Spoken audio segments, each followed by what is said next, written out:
Just want to make sure you guys are here. All right. All right, awesome. So good afternoon, everyone. Thank you for being here. I'm Miss Lane. This is my classroom here at Edwardsville High School. And we have a very special guest today in class to talk about The Scarlet Letter. We, of course, have finished the novel. You should have finished it, and we'll talk a little bit about the ending tomorrow. But I have invited Dr. Huffer here to talk a little bit about her expertise and its application to the characters and the events within the novel. And so before we get into that, we're going to talk a little bit about how we know each other. So would you like to take that on in terms of how we know each other? Sure. Hi, everyone. I'm really glad to be here. This is one of my favorite things to do, is to talk about my passion, which is infant and early childhood mental health to young people as well as adults. So thank you, Miss Lane, for inviting me.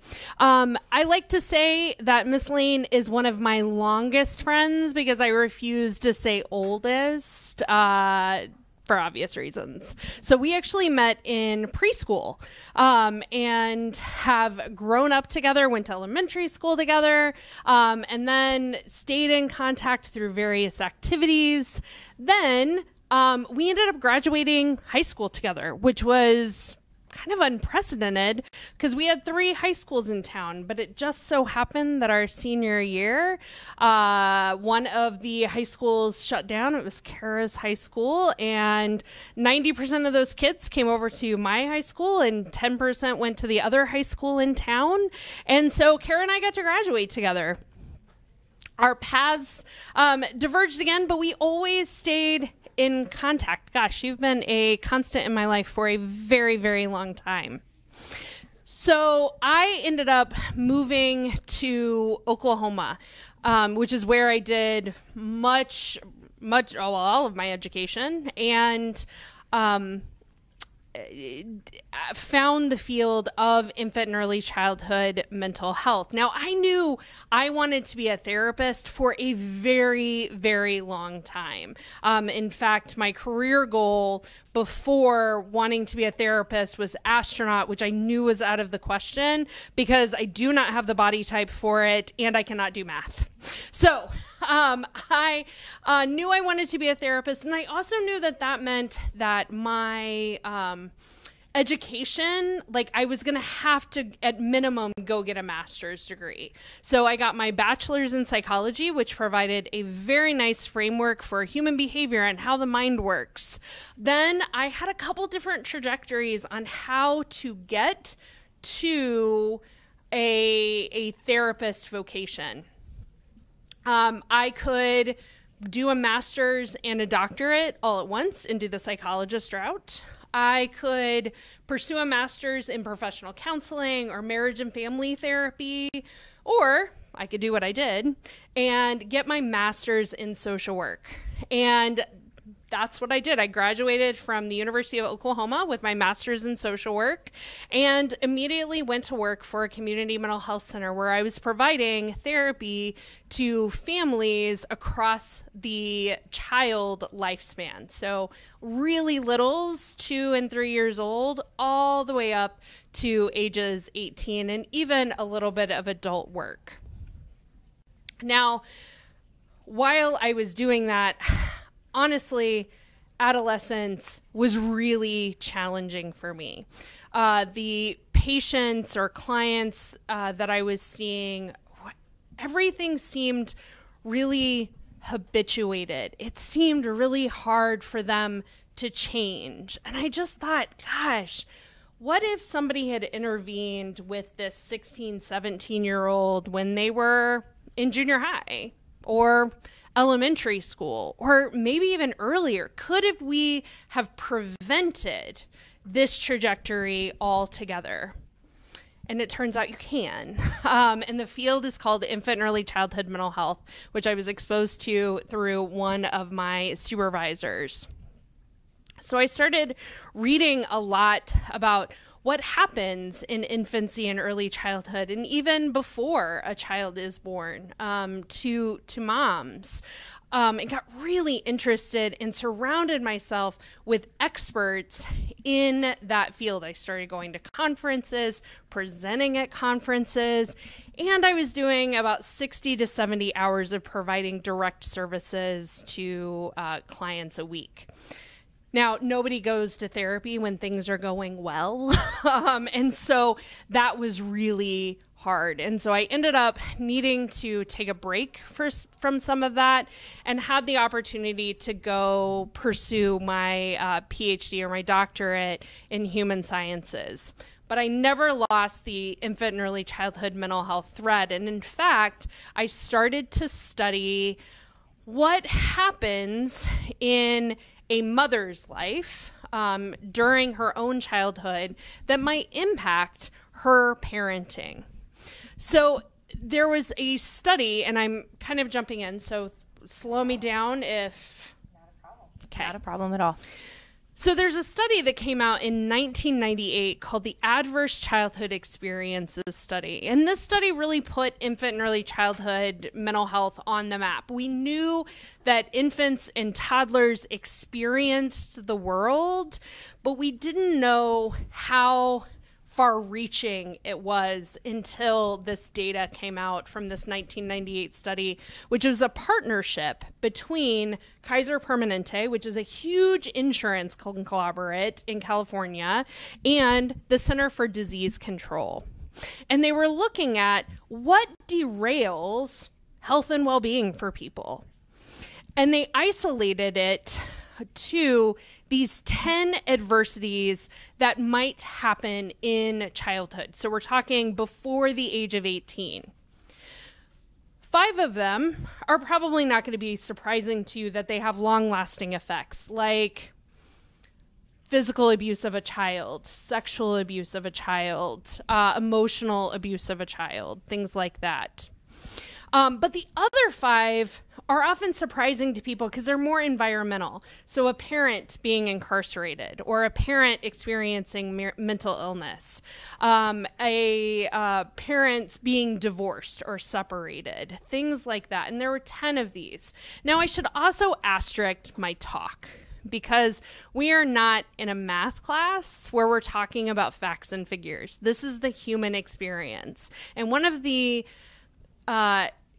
results that came out of the ACEs study was that these experiences were more common than recognized. So some of the things that I'm going to talk about today may impact you personally or someone you love and care about. If this is the case for you and you feel activated at any time during my talk, I hope that you will go talk to somebody about it. Reach out to Miss Lane, another faculty member, friends, family, whoever you feel comfortable with, because you should not sit in that state of activation alone. And we'll talk about why that is when we get to our brain development. But the ACE study, another finding, in addition to these adverse childhood experiences being so common, is that they were linked to risky behaviors in adulthood. Now, anytime we're talking about research of human subjects, we cannot draw causation. There are too many external variables to consider. But we're talking about things that are related. So if you have a high ACE score, so you've had a lot of these adversities in childhood or even early childhood, you are more likely to do things like smoke, to have an inappropriate or unhealthy, let's say unhealthy, relationship with alcohol or substances. You are more likely to have heart disease or certain types of cancers, more likely to be promiscuous. And all of these things make you at risk for an earlier death.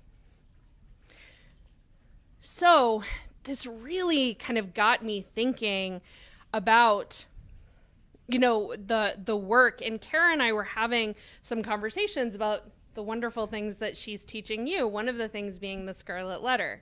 Now, full disclosure, I didn't read The Scarlet Letter in high school, which I know all of you guys did because you guys are good students and I was not that. So she offered to annotate a book for me. And I read it and I found my work inside of this book that was published in 1850. That's correct. I found threads that I was dealing with in my own work with clients. For instance, I told you guys that I did most of my professional work, all of my schooling in Oklahoma. Oklahoma is a hard place to live for people. The Tulsa race murders happened there. If you guys have seen Killers of the Flower Moon, that happened in northern Oklahoma. We have a terrible storm season where tornadoes ravage communities. We also incarcerate women at a higher rate than anywhere else in the entire world. So 65% of prisoners in Oklahoma are female, and the majority of those are mothers. Which brings me back to our friend Hester and her daughter Pearl in The Scarlet Letter. So we open on this novel with Hester having given birth in jail. This child's first experiences in jail, growing up with a mother who is stressed. So I've explained to you guys in little bitty detail the ACEs study, right? Hester is experiencing, or Pearl is experiencing her own ACEs based on her relationship with her mother, who is incarcerated. That's an ACE score of 1. Who is probably suffering from depression. That's an ACE score of 2. Who isn't emotionally available. Rightfully so. That's an ACE score of 3. Who is separated from her spouse or from the child's father. That's an ACE score of 4. So this thread really stood out to me, and Kara asked if I would be willing to come in and share this. And that's one of the things, as Amy and I stayed in touch over the years when she was pursuing her PhD, that's one of the things she would be talking about things. And I've been so fortunate in 21 years of teaching. I've always taught American literature, so I've taught The Scarlet Letter for 21 times. And last year, when we were getting really serious about this in year 20, we'd had several discussions leading up to it, and even I'd say 2018, 2019, or not, but before the pandemic. And then when the pandemic was really happening, we thought, okay, what can we do in order to take this to the next level?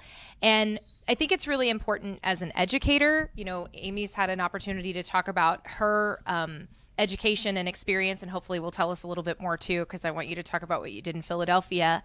But it's important for me as a teacher to be interested in what I teach. And since I do get to teach this novel, I want to keep it fresh. And having these kinds of conversations and being able to explore this novel on this level, which is something that, as far as we know, is not something that has ever been done before, that people have not really, there's not really any scholarly work or literary analyses that exist on this particular topic with this particular novel. And one of the things that I've tried to stress with you folks is that just because these are fictional characters doesn't mean that there's not real important stuff to glean from. And going back to the Neil Gaiman article that we read at the beginning of the year about fiction being a way to build empathy among human beings, I mean, that's such an important emotion, and that's something that we don't see that kind of relationship for the characters with Hester, and then how much harder it would have been for Hester to parent her child. So I really love that we've been able to level up, because last year was the year that I sent you the annotated novel and she took the time to read it. This is somebody who works a full-time job, who's running a household, who's, you know, married and has relationships and pets and things, and she's willing to read this novel for fun and then do this kind of experience. And then here we are in 2023 and she flew.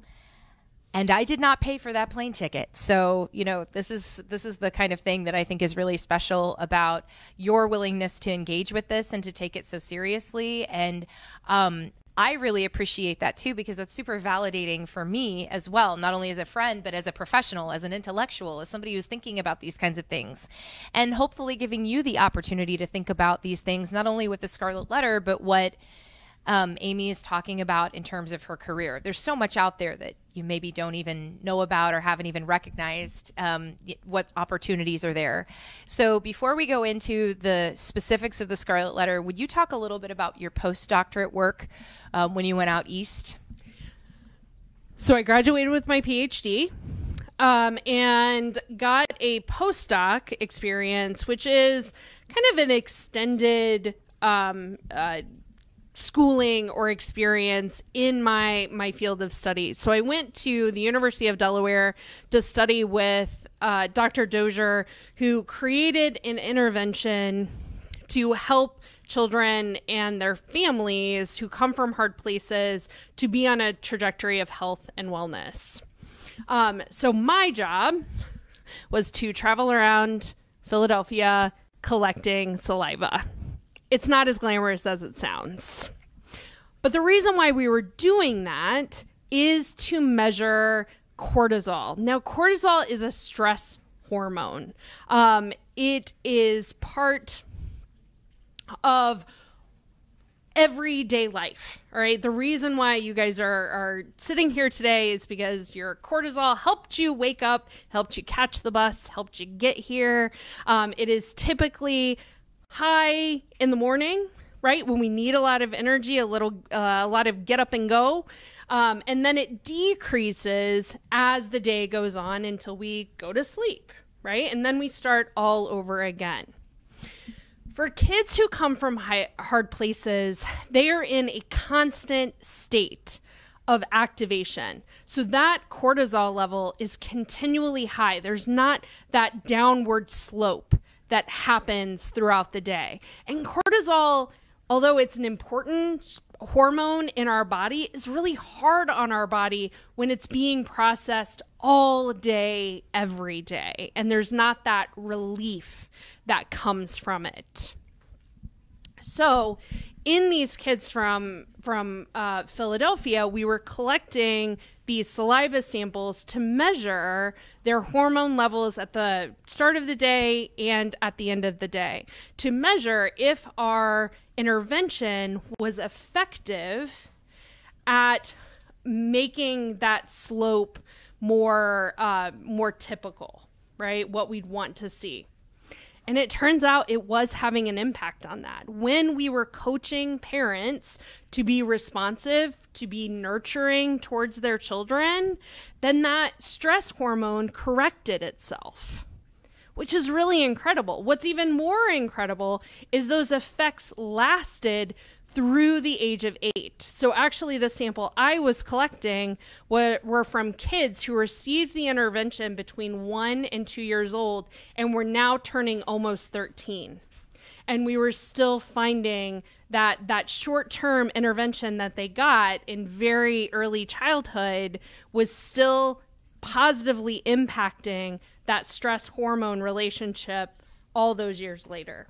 So pretty incredible stuff. So are you telling us that just because you become a parent, you don't automatically know how to be a parent? No, absolutely not. Because if you did not receive those good, nurturing, responsive, caregiving relationships, you don't have a framework for what that looks like. And, you know, despite what a Maybelline commercial might tell you, you're not just born with it.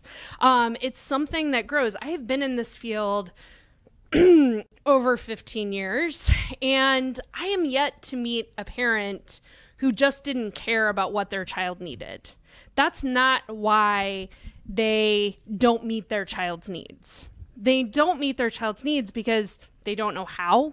They were never shown how, or they are so stressed out themselves that they are not able to meet their own child's needs.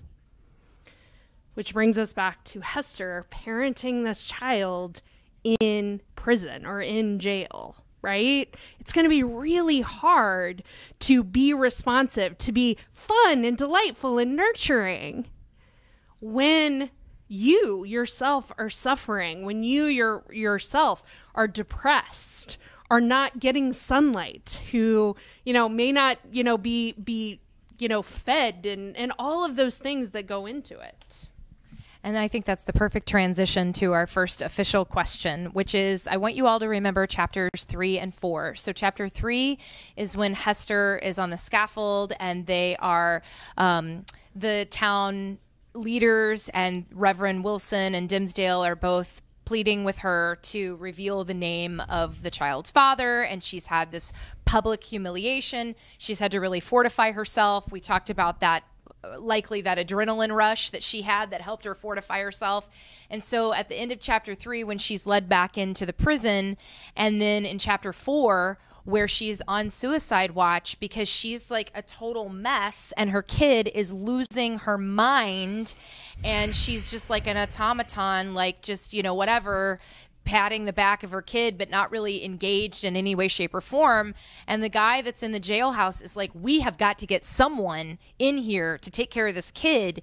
And so that's why they invite Chillingworth in, right? So we're all remembering that scene where Chillingworth comes in to sort of try to mediate this situation. So how true might those scenes be in chapters 3 and 4, where Hawthorne presents these romantic elements, so capital R, romantic, meaning supernatural, regarding Hester's stress being transferred to her child either via her breast milk or in utero?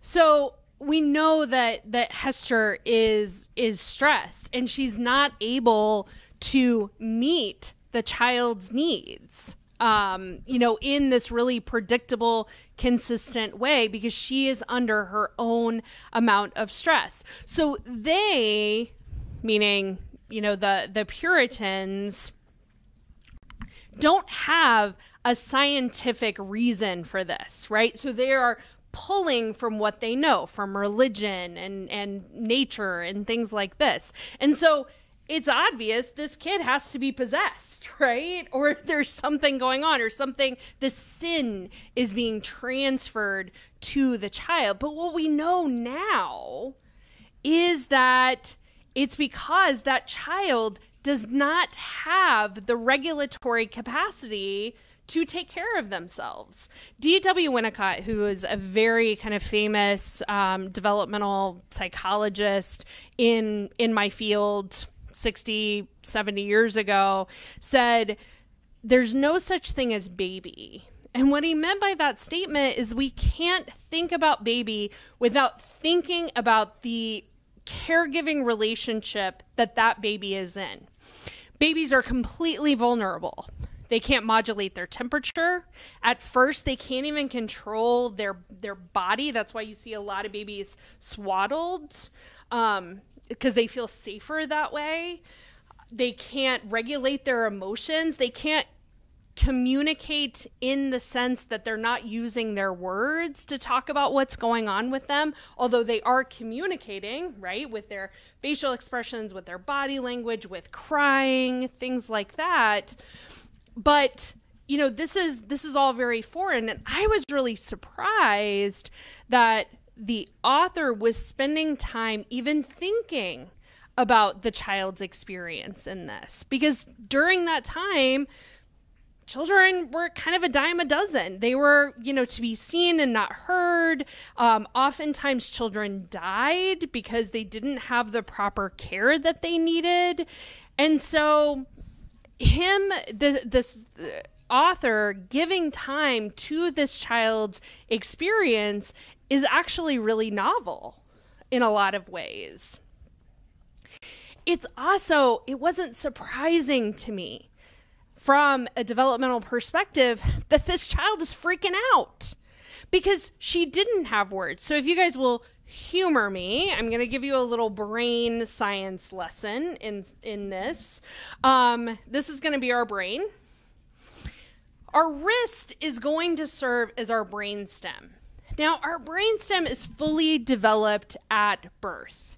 It controls things that we don't even have to think about, such as blinking, breathing, digestion.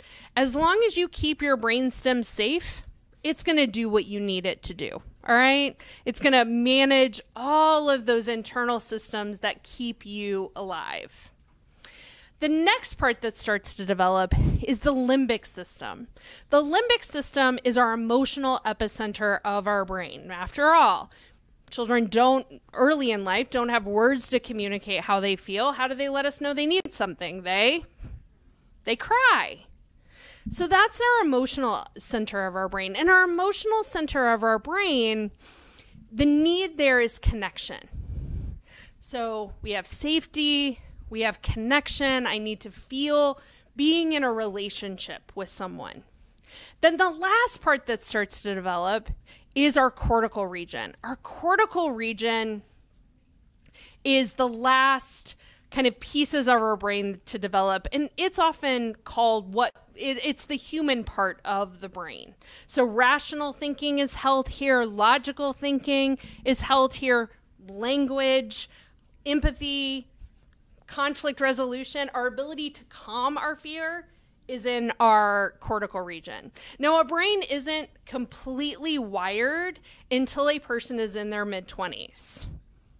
So most of you in this room are walking around with an almost fully developed brain. But the more experiences you have, like the one you're getting today, you're building more and more brain connections. And we used to think the brain really stopped after the mid-20s, even making any new connections. We know now that that is just not true, that the brain continues to make those connections, but it's a lot harder. It's more plastic or malleable in early childhood than it is as you grow up. It's one of the reasons why now that I am approaching my mid-40s, that it's going to be really unlikely that I could learn a second language. It's just that much harder. It's not impossible, but I really have to work at it. Whether, as compared to if I had started language learning opportunities in early childhood, it would be so much easier for me, right? So we have a child who, by definition, does not have a fully formed brain, right? Like every connection is building those neural pathways in the brain that is going to stay with her for the rest of her life. But because her parent, who she would borrow from for any regulation, is so dysregulated herself, she is in turn dysregulated. Now, this dysregulation also happens to us as young adults and adults, right? Where a lot of sensory input comes in to our limbic system. It causes us to flip our lid, and all we're left with is emotions. So we see this in the novel. We experience this ourselves. So, for instance, I go to Starbucks. I'm under a lot of stress. I have a lot of papers to grade. I'm doing this presentation. I'm working from a spot that is unfamiliar to me. I go into Starbucks thinking I'm going to get what I always get because it's fall, a grande pumpkin spice latte. And the barista very cheerily says, "I'm sorry, we're out of that." And I lose my mind, right? And I'm like, what? What do you mean you don't have a pumpkin spice latte? That's my limbic system talking, right? Because the rational part of me can go, oh, well, that's okay. I'll just go down the street because there's another one a block away. But because that part of my brain, I flipped my lid and I don't have access to rational, logical thought, I'm kind of flipping out. So the need there is not for somebody to come in and problem solve for me and teach me where the next Starbucks is, but it's to connect and go, you know what? I'm really sorry we didn't have your drink today. And that must be really hard because you were looking forward to it. That is a much different approach. But again, going back to Hester and her child, Hester may not have access to those kind of words. So the child is just in this constant state of activation. And you talked about that earlier in another class. That's one of the reasons why when you are dealing with usually a child that's just having a total meltdown, you don't say, now please use your words. Use your words. It's like, now is not the time. Right. The time is just comfort the child and, don't worry about the kid being possessed by the devil. Right. Like, it's going to be okay. Absolutely. It's going to be okay. And my little anecdote earlier with having a lot of stress and so forth a couple years ago, it was, very stressful time of the school year. I needed some paper clips. I was out. I went to the English office. We were out, and I started crying because we didn't have paper clips. Yeah. There's no toner downstairs in the copy maker, in case you're curious. I just wanted you to know there might be a lot of teachers shedding tears right now because we're trying to make our finals and stuff. So offer connection. Exactly. The leaders of the town discussed taking Pearl away from Hester when when Pearl is about 3 years old. Nothing has changed in the way that Hester has raised her daughter since infancy, but the townspeople appear to be concerning themselves with the child's eternal salvation, and they conclude that she probably just isn't safe with Hester. What kind of an impact might actually happen with a child's health if these people were to act on their concerns and remove Pearl from Hester's care? And what might that do to Hester? The attachments in infancy and early childhood are important for, and really the framework for all of our other relationships that we are going to have. So relationships with our parents, our caregivers, our friendships in young adolescents, clear up into the romantic relationships we have as young adults and then adults. And so when that is disrupted, if it is not repaired, if that child is not shown something different, then that can cause a rupture in all of those other relationships that come after it. It should never be taken lightly to remove a child from a primary caregiver. And this still holds true today. We have the modern day child welfare system, or the Department of Children and Family Services, who assess situations, and if they deem it to be unsafe, will sometimes remove that child into foster care. And then if the parent cannot remedy that situation that caused the removal, then that child may be placed for adoption with a completely different family.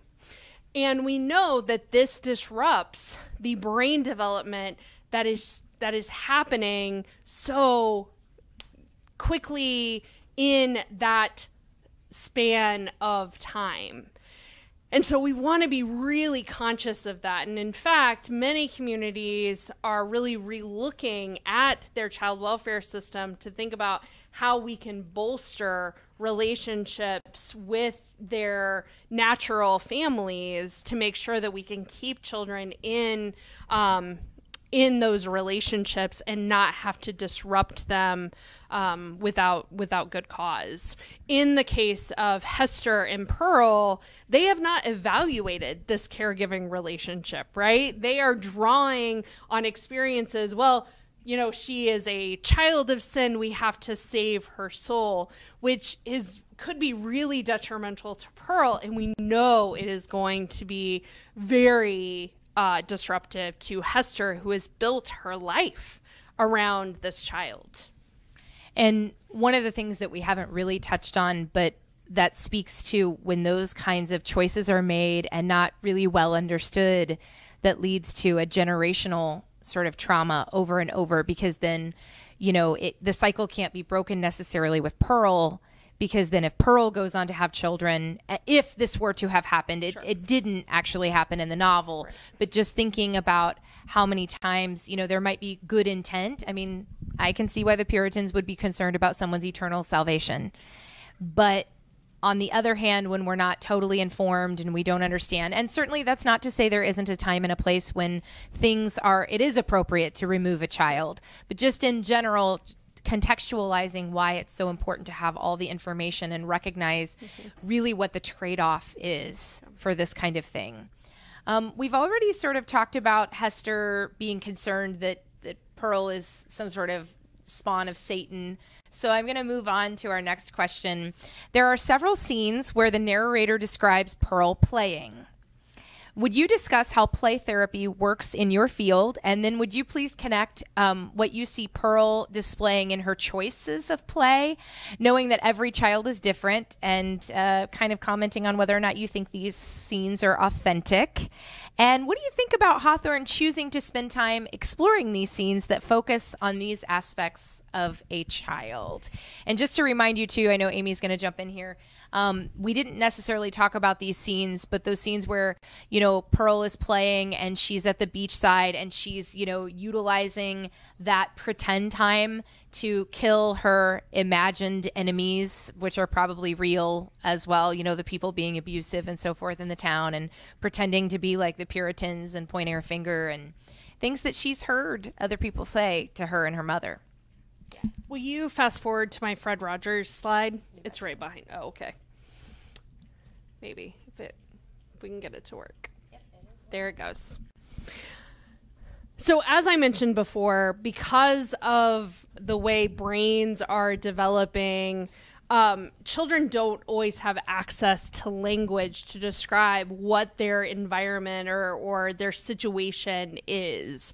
And because Pearl is growing up in a time where children are seen and not heard, no one is explaining this to her. So children frequently use play to kind of figure things out, to test out some of their magical thinking. And so she can feel the stress, the anger, the disappointment, the ostracism that her mother is experiencing. And so she's using play to kind of vent out those frustrations. And this is very common. This is why, you know, when you hear infant and early childhood mental health, you might think of a baby sitting on a couch and a therapist asking them questions, but that's not really what my job is. My job is to empower parents to give their child a narrative about the thing that happened to them. And oftentimes we do this through a child's language of play. Play has been shown to create more brain connections than simply just listening to a lecture. It's one of the reasons why I like to include the brain model or the hand model, because it's a way of kind of playing with the material that I'm presenting. Children are the same way. They have this kind of fantastical, magical thinking that they're experimenting with their play.